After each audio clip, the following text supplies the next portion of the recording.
Well, hello, Rick. Hello, Fatí. Good to see you again. Good to see you. Good morning. It Almost good afternoon for me. yes, Almost. yeah. The sun has already risen, so it's moving on. How's your week Good, good. Holiday season, so there's lots of activity and chaos to deal with. So sometimes it makes me wonder, like the holidays. I mean, we celebrate them. I personally celebrate Christmas, not so much for religious reasons. It's more of a tradition, right? Mhm. Is it really adding to our lives, or is it really adding a lot of stress to our lives? I'm just going to leave it at that because I had wondered, you know, it's like, oh, it's almost Christmas. I got to do this. I got to do that. And it's like, whenever I have to tell myself I have to do this, I have to do that I really pause Mhm. and I ask myself, is that really true? I question it. Yeah, yeah, Right. yeah. And that's a huge lesson right there. Is well, first of all, again, going back to the awareness piece, the noticing when, you know, for me, it's like, oh, I'm, being overwhelmed and all that other kind of stuff. And most of it is because I'm putting all these things on my plate and it looks overwhelming in a bigger picture kind of a thing. And then when you compare it to the time constraints, it's like, how am I ever going to get all this done? And then I love your question, is it true? Is it true that all of it has to get done? Is it true that I have to have everything on my plate? Is it and then you start to realize, and I say, no, wait a minute. The only thing I need to deal with right now is whatever's important now. Right, but it also like so that's like, are those all of those thoughts that are making me feel bad true, right? But also going back to even questioning, why am I celebrating this? Where is this coming from? Right? Is the celebration of this tradition that I have of celebrating Christmas, is it really even serving me? Right? And I may come up with the answer that it is, but I find it to be healthy sometimes to just take a pause on everything, even something as basic and as well, like integrated in our lives as Christmas, right? I grew up in Italy. Like there is no other religion or a holiday that we celebrate. Like I was not really exposed to, aside from the fact that I'm half Iranian, and so I was born in Iran, and like, I Mm, was obviously aware of Muslim culture, and like there are other religions, but like when I grew up in Italy, like from 7 and up, like that's the only thing that we celebrate, right? It's not like I live in New York now. We have Jewish holidays, we have some Muslim holidays that we yeah. respect, we have Catholic holidays that we respect. I mean, mostly Catholic, but like there are other holidays that we have. So I feel like my children growing up with different point of view on that, right? Mm-hmm. But it is so ingrained in who we are socially that like we don't tend to really go back and question those things, or like even wonder. Not maybe question can be a little um can make people feel like put off by the word, the by using the Mm-hmm. label questioning, but like just wonder, where's this coming from? Why am I celebrating it? What is it doing for my life? I think it's a very healthy way of living life in general. And I'm just using Christmas as an example. I'm not saying everyone has to go back and like this Christmas, or, start questioning Christmas. That's not what you desire to do. You don't have to do it. I'm just saying it's important to do that from time to time with pretty much everything. Well, and yeah, and I like the example of Christmas or any celebration, because a lot of things for me, I was just it just was part of my culture. Like, Right. right, there was no reason, like Christmas. happened, and you got presents, and yes, there's some religious teachings, and in Sunday school and various other things. But what I find interesting is not so much questioning why we have it, but what was the intent behind it? Like, what was sort of the meaning? Like this, like, what is this thing called the spirit of Christmas? Like when I find myself trapped in this comparison or trying to balance things out, I've got two here, I got to give two here, that kind of thing. To me, those are distractants from what I think originally was the spirit of Christmas. Like, what is the spirit of Christmas? And going back into that, and I'm not saying I have all the answers. I think a lot of it is individual. But whatever your experiences of any of these holidays, for me, it's always been focused around family and the gathering, and having that experience there. Wasn't so much, can we have that without Christmas? Probably. Do we need a particular day to celebrate, bringing people and cultures together? I don't know. But there is a lot of what I see things done automatically because it appears that it's necessary to do so. Because if you don't do so, then again, you're labeled as, well, you don't believe in Christmas, or you don't believe in this. You don't fit into the box that you have put yourself in. Right. Realizing that you have been putting yourself into a box, into a belief system. You have fallen into a belief system, right? It's a belief, right? Well, it's as simple as, like, I cannot believe which one, Valentine's. I think it was Valentine's or Easter. Like, Easter for us, when I was growing up, was never about gift giving. It was about, the story behind Easter, but it was also about Easter egg hunts. It was like, going around and finding chocolate Easter eggs and things. Do you give gifts for Easter? Traditionally, now it seems there's a lot of gift giving around. Really? Yeah. Growing up in Italy, we didn't do the egg hunt either. No, but we had one giant chocolate. Like, what they do in Italy is, like, there's these big chocolate eggs. They're huge, and they have little gifts inside. Okay. Surprise gifts, right? Yeah. That's all that we did. And you don't necessarily have to do that, but that's what we received as kids, was this giant chocolate. And, like, and then you opened it up and there was like a junky gift in it. Like, we have little ones called Kinder Surprise. Right. Exactly. So it was like a giant Kinder Surprise egg. Okay. Yeah. But that's all that we do. There's no egg hunt. There's no bunnies. There's none of those that. Are traditions, right? But it's also a very big holiday for us. We have an entire week off. Well, there you go. From school, from work, from all of this. Here, it's like Easter Sunday. Go hunt some eggs and chocolates, and that's it. Yeah. Right? Yeah. So it's slightly like, even that tradition. I love that we're talking about this. Even the tradition of celebrating the same exact holiday has been really stretched and morphed and changed from culture to culture. Right?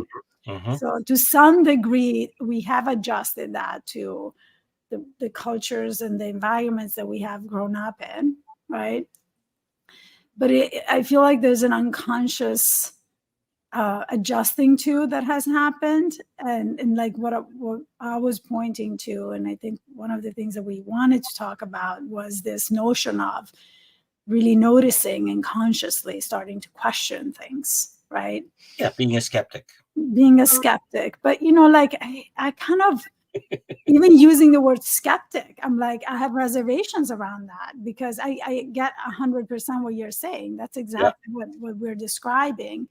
But when you use the word skeptic, that can be a block for some people, right? It may just trigger some stuff. But I do think that it's important to practice being a skeptic, but not being one. So being a skeptic. Okay, so here's the dictionary. I just looked it up. Okay, this is where I like, because again, you point out something really interesting that I find, like language itself. Right. when I say a particular word, right, you and everybody else, we tend to think we know the meaning behind it because it's based on what I think the meaning is. And a lot of times I look up the actual quote agreed definition of it, and it's like, oh, that's not what I thought skeptic was, kind of Right. a thing, No, right? we're putting it through our own filters. We're putting it through our own filters, exactly, right? So Right. here's there's two parts. One, a noun, right? A person inclined to question or doubt accepted opinions. That's interesting. Which is exactly what we're talking about. Yeah. It's a correct word from our vocabulary to use, right? But again, that word has some beliefs around it, right? Some conditioned there's conditioning around the word skeptic, right? Like Well, totally. you could have conditioning around it to where that word has a negative connotation for you, or Yeah, because you're a skeptic, you don't believe anything, right, and therefore, right? So exactly. That's right, the meaning that you could give it, right. right?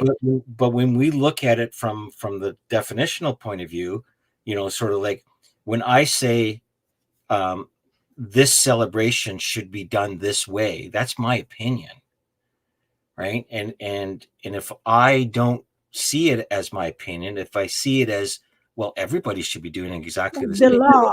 it's if I see it as the law, right? Exactly. Then yeah, being a skeptic is taboo. Like you can't question me. Why are you questioning me? That kind of thing. Right. So from a philosophy point of view, so there's another definition. It says it's an ancient or modern philosopher who denies the possibility of knowledge or even rational belief. So that's, again, it's like thinking around, and that was one of the things I was sharing with you, in our little sidebar conversations that we have prior to these shows. So last couple of weeks, I've been pointing to this book that I've read called The Fifth Agreement, which is a sidebar or a sequel to the Four Agreements. And I'll recap them in a minute. But the Fifth Agreement really talks about being a skeptic around our beliefs about things that are around us. And part of being a skeptic is to also learn to be a listener, like learn to listen. So in other words, when you look at other people's opinions about certain things, being a skeptic to it, but looking behind the meaning of what they're talking about, behind, kind of a thing. So being a skeptic around traditions is going behind the word tradition, looking behind, well, what's holding up that tradition? What did we lose? And part of that is an interesting discovery. Do you want to hear the Four Agreement? To say the least. Yes, to say the least. Yeah, say the least. It may literally like break down your entire belief system, but we're gonna get there. Well, and that looks differently to other people too, because there's a belief around, well, if I don't have anything to believe in, like, what do I do? Like, it's like, oh, well, you are constantly believing something.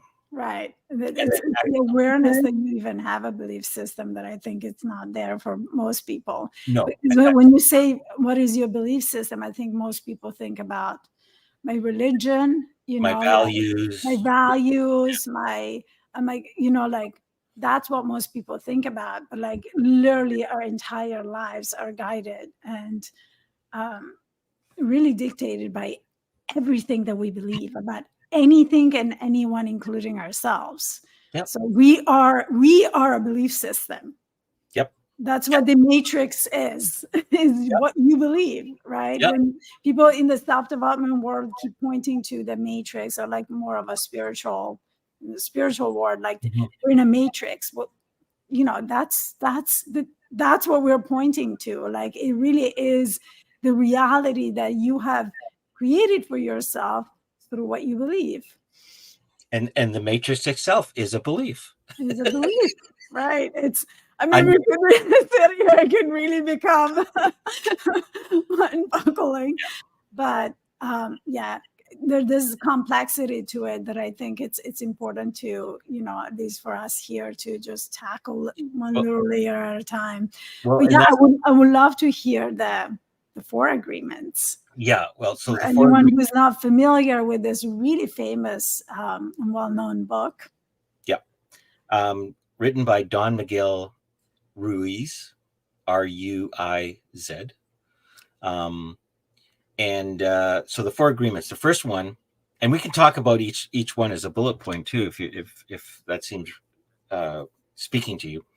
The first one is be impeccable with your word. Yeah, let's spend some time with that. I spend some time with each one of these. But this is not something we haven't talked about. I mean, we just talked about this right before we got into talking about the four agreements, right? Labeling, the power of words, The right? power of words, 100%. Power of words. Ooh. Every word that I mean, like, if you think about even the basics behind hypnosis, and like a lot of hypnosis is based NLP. on NLP, right? Yeah. The words that you use create your reality, right? Well, they tell you what they point back to your belief system. Right. It all goes back to this fifth agreement in the end, right? Absolutely.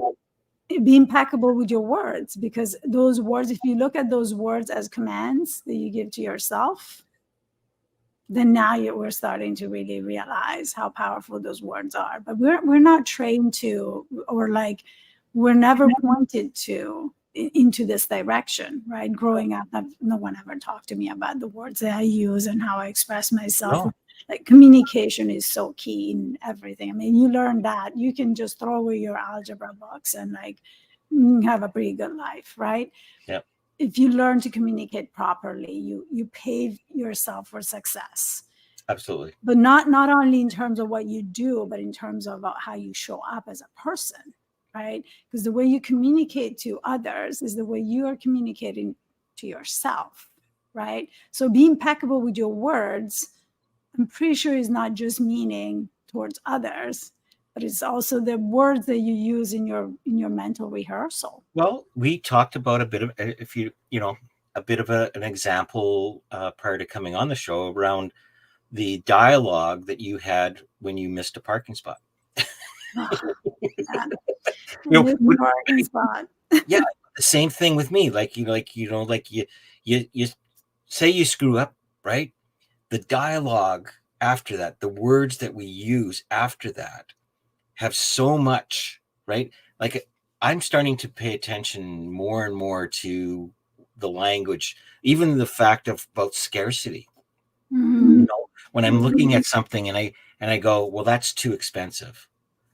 That alone has a belief around it, right? That's my opinion, that it's too expensive. To somebody else, let's look at this a little bit deeper, right? I didn't take a parking spot that I clearly and obviously needed to take, and we're not going to go into the details. Then I ended up searching for parking, and I was really late at something that was really meaningful to me, and that's what triggered the whole, not disempowering self-talk and like the anger towards myself.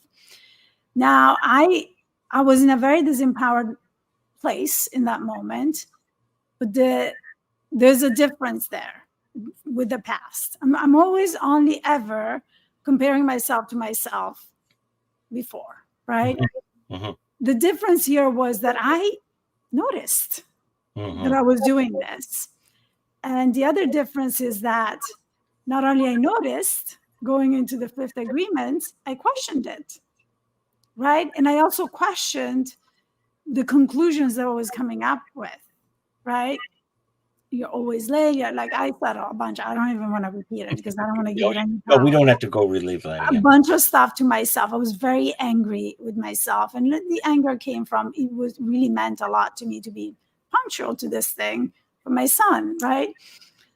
But because I really tried to live by this notion of questioning everything and like noticing, right? I notice that I'm really triggered. I notice I'm saying these empowering things to myself. And I notice that the anger is probably not just because of the missed parking spot. So then I was able to say, you know what? Right now, I need to get there. And this is the priority. There's something for me to look into there. Yeah. And later on, I was able to be like, where was the anger coming from? Because really what all of this situation was pointing to was there's some anger there. And it's never just because of the missed parking spot. Because there are going to be days that you miss the parking spot and you're not going to react to it the way I did yesterday. No. Right? But I did react the way I did. And then I realized, oh, there's some stuff that I need to let out. I'm collecting again. I'm collecting. My emotional bucket is filling up. It's kind of full. And so I can look at all that stuff. But what I need to do first is to emotionally release, right? So it was useful, that anger. So I could have it could go two ways, right? I could have just said all those nasty things to myself and felt terrible about myself and just put it back in and like shoved it in there and pretended that didn't happen and moved on and did it again next time. Or judge myself and felt guilty. I'm a coach. How can I feel this way? I can't believe I talked to myself like that, blah, blah, blah, all of that, right? Or I could have gotten into that maybe for a few seconds. I did. I'm going to be honest. Who am I to coach anyway? I was like, okay, you're doing it again. I felt this way. I see you. There's some stuff that needs to be seen and released. Get to this thing now and stop talking to yourself in this way. And then we'll revisit, right? And then when I got to revisit, I realized, again, what I just said, I'm collecting in my emotional bucket. I need to do some release work. I need to do some self-care here. And then after that, I'll be able to see what was behind that, right? And so when I did that, when I emotionally released it, I was like, oh yeah, I have some feelings about this, and this. Like I need to spend some time with myself to sort some stuff through. Done, right? So that's next on my to-do list, right? That's very different than just walking away feeling like something's really wrong with me. I shouldn't be a coach. I can't believe I talk to myself like that, because it could go in many different directions. I could not notice completely and keep behaving that way, right? Or we could notice and beat ourselves up even further on a much higher level. Using our words. Using our words, right? So going back to the power of words, right?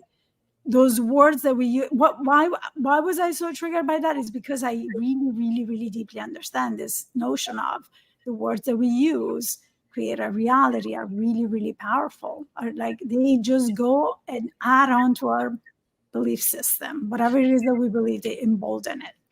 And this part, and this is the interesting part that I appreciate this, is because what people tend to look at that and they go, oh, well, okay, are you just telling me that I just need to put positive words in front of this now? Like I just need to speak positively? No, actually, I'm not. What I'm telling you, and what he points to, is that when you say the word, what the word is telling you is what you believe in the moment, right? So it tells you about the belief systems that you have. And when you point yourself towards the source of the belief systems, then you have an opportunity. You can't put words on top of words. You can't put thoughts and cover thoughts. Like that's what positive psychology kind of points to, is that, okay, I have all these negative thinking, so I'm just going to put a lot of positive thinking over top of the negative thinking, and that will help the problem. Well, actually it doesn't, because the negative thinking is still there. It's still there, exactly. Right. And part of that is because we don't understand the system, why that's there in the first place. But what I like about, sort of noticing about the words that I'm using is that I get to, be more of a, like with the fifth agreement, be more skeptical and be more understanding to, oh, okay. Like, is it really true that this is too expensive? Is it really true that I am whatever you're coming up with? And 99.9% of the time, it's just an opinion. And when you're learning to be a skeptic, it's about listening to the words that you're saying, right? Navigating life to be a skeptic, because once you understand that everything is filtered through somebody else's reality and then refiltered your own reality as well, right? Then, I mean, this can be a little bit scary, right? Once you get it and you see it, like, it's like, oh my God, I literally cannot believe anything that's thrown my way. I mean, in a sense, that's true. Yeah, in a sense, that's true. And we're not talking about, because there's an interesting story about two monks, a student and the master. They were walking, and the student says, it's like, so let me help me understand this. You're saying that everything that this is a reality, thought created reality world. In other words, nothing's really real. Right. And then the monk takes a 2x4 and hits the student over the head.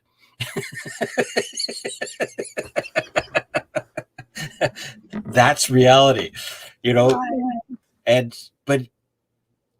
but there is that, right? That is the truth, right? That, like, you can walk into it, you can think the tree's not there, and you can walk into the tree, right? And I don't want to get into like this other existential thing of that, well, you created the tree. No, I'm not. Reality is there. The world is there. We have many shows that we could talk about. We could do many shows. But the point is, you get hit in the head and that hurts, and that's all real. That's all real. That's all real, right? Yes. What's not real is all the meaning and the opinion about what just happened. Right. That's not real. Right. Right. Oh. So anyways, no. So let's get into the second agreement. What's the second agreement? Well, the second agreement, and this is a good one too. Don't take. I know. Don't take anything personally. Don't take anything personally. Yeah. The world isn't trying to do something to you. Well, I mean, this goes back to what we've just been talking about. Right? Everything is put through our own personal filter, right? So the person is that's like, let's say that I'm taking something personally, right? In terms of, like, you and I are having a conversation, I take it personally. Well, I am assuming something about you. Yes. In the way that you're interacting towards me. So I'm really reacting to my own opinion of what I think that you're thinking of me, right? 100%. So not only so I'm like reacting to a filtered, opinion or whatever it is that you have, right? That you're putting out there, but I'm also putting this through my own filter. I'm making a lot of assumptions about how you think about me, So based on that, really taking anything personally at all is very silly, because it's all a construct. It's all a construct. Yeah, it is. And even to the simple point of how life is unfolding in front of you, right? Sort of like you come in. I love the parking lot ones, because, you come into a parking lot and it's like, there's no parking. There's no parking. There's absolutely no parking, right? And it's like, universe, why are you doing this to me? No, nobody's doing anything to you. There's just no parking. There's just no parking. Yeah. Right? And if you sit with it long enough, there will be. Well, I'm sure there probably will be. Of course there will be. Somebody's bound to leave. But it's interesting how we take some things so personally, right? Something so silly like a parking spot so personally. Yeah, we make everything about ourselves, right? Yeah. And being mindful that there are a lot of tragic things that are going on in this world, right? And there's, again, if you look at this from the high level that it was designed to, right? It's like when you look at war, like, how can you not take war personally? Like, there's an attack to you. Well, if you remove yourself away from it, you see that it isn't personal. It's not about you. That's the part I'm saying. That's the part. Yeah. Yeah. It's like, it really is also about what we constantly talk about, right? Someone's behavior or reaction to you, it's about them. Yeah. We're always reacting based on something that's happening within us, right? I was all brewing over this parking spot yesterday. It wasn't about the parking spot, right? Let's say the parking spot was a situation where it was another person. It was Mhm. about what was happening within me. And Yeah. the moment that you can see that, you can remove yourself from that and not take it personally. Yep. You're removing a huge weight off of your own shoulders, Oh, right? It's not 100%. just about cutting slacks for everybody else. No. It's about freeing ourselves. Yeah. And when you realize that so part of my coaching is through realization or insight. So when you have an insight about how your system is working, how, oh shit, I took that personally. That's so freeing right in that moment. Like you don't have to go through a regression or try and figure things out. It's just like, oh, there's my belief system working again, Right. right? Right. And it's interesting how it automatically resets itself. It's an interesting, like there's no positive thinking involved in here. It's Right. just, oh, you're right. There I go again. And then it it's almost like an artificial intelligence working in the background. It's the power of awareness, right? Absolutely. Number Yeah. one. Number Right. one. So so here's the third one, which really ties in with the other two. It's uncanny. Don't make assumptions. Right, which we just touched upon, right? We just touched upon. It's almost like we don't even need to talk about this, but we generally unconsciously do this all the time. I know. Everything that we react to is an assumption that we're making about somebody else or a situation or a prediction. We A assume prediction. that something is going to happen Oh, this is going to be a terrible meeting. Why and is it it's going to not be? going to work in our favor, Oh, it and never worked. all the problems Yeah. and all the things that are going to go wrong, right? We're constantly assuming things, Yeah. right? So it really goes hand in hand with the rest of it. Like, don't make assumptions. Yeah. Is this, again, it goes back to the fifth agreement, right? Yeah. Question everything. Is that really true? When you make an assumption, you're reacting to something. Is this actually happening now? Yeah. Is this really true in this moment? Do I have any proof of this? Or am I assuming that this is going to become true, that this is how things are going to unfold?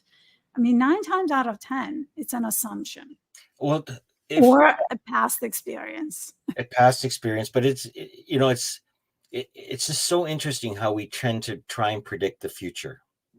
And Right. I was telling a group the other day that, if it was true that we could predict the future, a lot of fortune tellers would probably be more richer, right?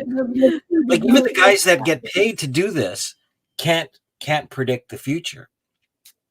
But like there's a lot of things that we can look at as from a trending point of view, right? You can sort of, but even that, you have to be a skeptic around, right? Because Right, that's limiting because it limits us into this is what's expected to happen, and we feel like we have no power in changing that outcome. well, It's that very limiting. yeah, and then it becomes almost a self-fulfilling prophecy. Right. So fortune tellers maybe in some way are, Suggestive. and I'm Or not they're so, saying yeah, right, and I'm not saying that it's a fine line. It's a fine yeah. line. Yeah. I Well, find it to be, they'll but even it's say things like, conditioning. It's conditioning. I see a new relationship in your life, right? Which is Right. an easy thing to say, right? And now you're going to go and filter it. What does that mean? Am I going to see am I going to get married? I Am I mean, going it's to, right? powerful if that's what you want, because now that you believe it, it's going to come. It's something's Right. going to come, right? Right. And then you're going to take it personally. And it's like, oh, it's so funny. Yeah, no, can you imagine if we, to take these agreements and just sort of like, okay, I'm going to test this out. I'm going to not assume anything, like Anymore. and Good just see luck with that. what happens, right? See what happens. Yeah. Yeah. Now the fourth one is powerful in itself. I think it almost stands alone, but it's always do your best. Yeah. Always do your best. Yeah. And always, and I would probably add to that, always realize you're always doing the best you can. You're always doing, and this is like from a teacher that I follow, Sid Banks. He says we're always doing the best we can given the level of our understanding in the moment. I love Sid Banks, but this is not from Sid Banks. No, 101. yeah, no, but it's true though.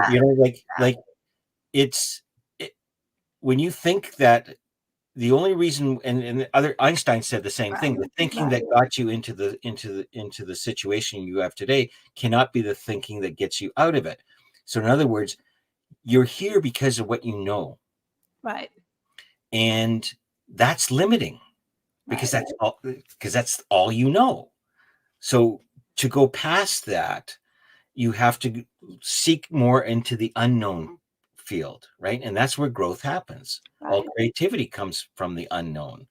And then it becomes known. Right. So we're always doing our best given our level. Now, if you're consciously knowing that and that's, again, that's only an opinion, and being part of impeccable of your with your word is right? When you're not.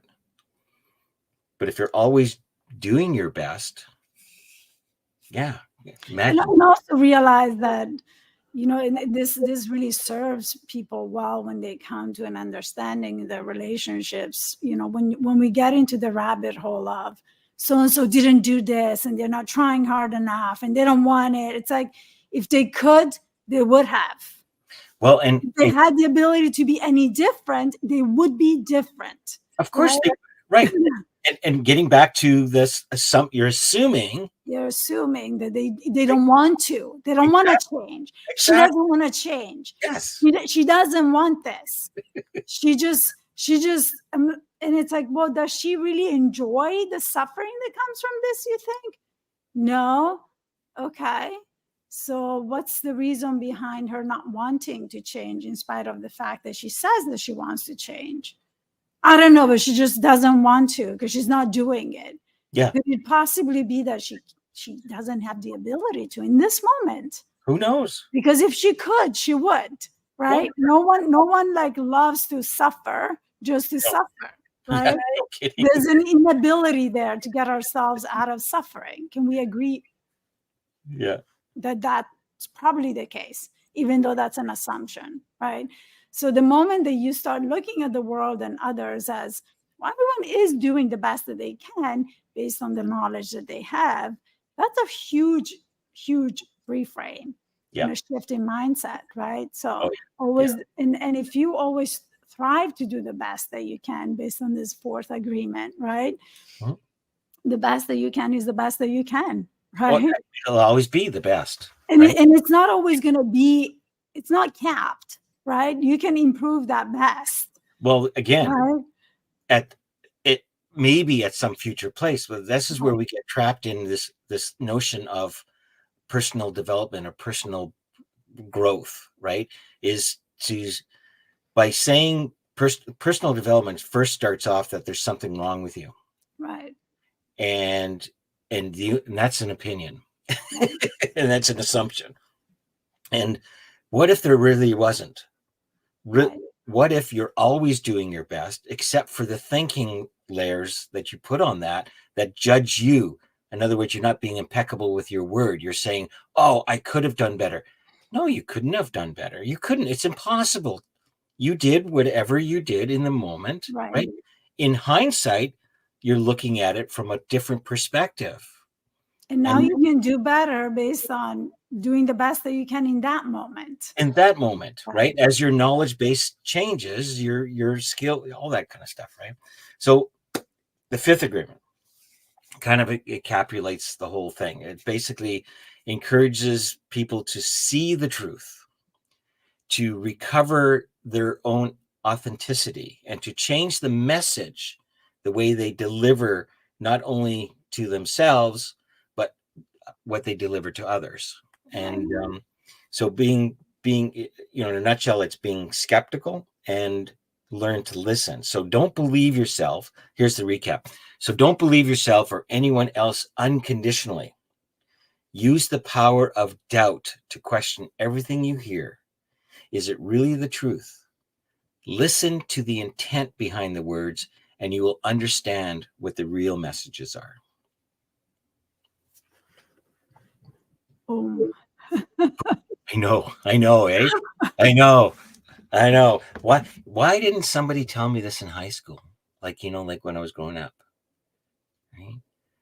It's like, it's interesting how kids, and I remember my kids, and you still have young kids too, how they question everything in the beginning. Why? Why No, did we do this? Why yeah, did and there's a level of, so I would say, he talks about use the power of doubt. I would also add to that, use the power of curiosity. Well, that's yeah. Come to it from a place of curiosity, not defiance. No, It's there's not about being defiant, it's about being curious. Use doubt in a curious way. yeah. I'm curious. Is this really true? So it would Why be is this interesting. Could you true? imagine your kids? Okay, so instead of the like, Dad, why do we have to go to school? Why do I have to get up? Why? It's like, would it be interesting if they came up to you with this intellectual language now? It's like, geez, Mom, I'm kind of curious. Yeah, they definitely are not trained to use language that way, but they No, can no, be trained. no. But what do we do as parents? Like a lot of times, I'll admit, I get annoyed. I was getting annoyed about, it's Right, like, why? right, Oh, just accept it. Just accept it. right. Just the way it is, It's just right? the way it I is. mean, I would say, and I think this is a very good topic for another conversation. I would say that I was that kind of parent for a Mhm. while until I had to do some little bit of work, just a little bit, tiny bit of work to see that it was all about me. It was about my impatience, was about my unwillingness to see where I was contributing to that level of annoyance, or like where I wasn't giving him the answers to the questions that they had, right? It never is about, I mean, they're literally like a carbon copy of what you've been putting Oh, out. they're making their filters. They're seeing the You're world. creating, you are responsible for a lot of that, right? As the adult in the room, as the person that has more experience and more wisdom and the deeper perspective, let's be aware of that, because I feel like as parents, we often are not even aware of. We think that our role is to tell them what to do. I experienced a, don't do it this way.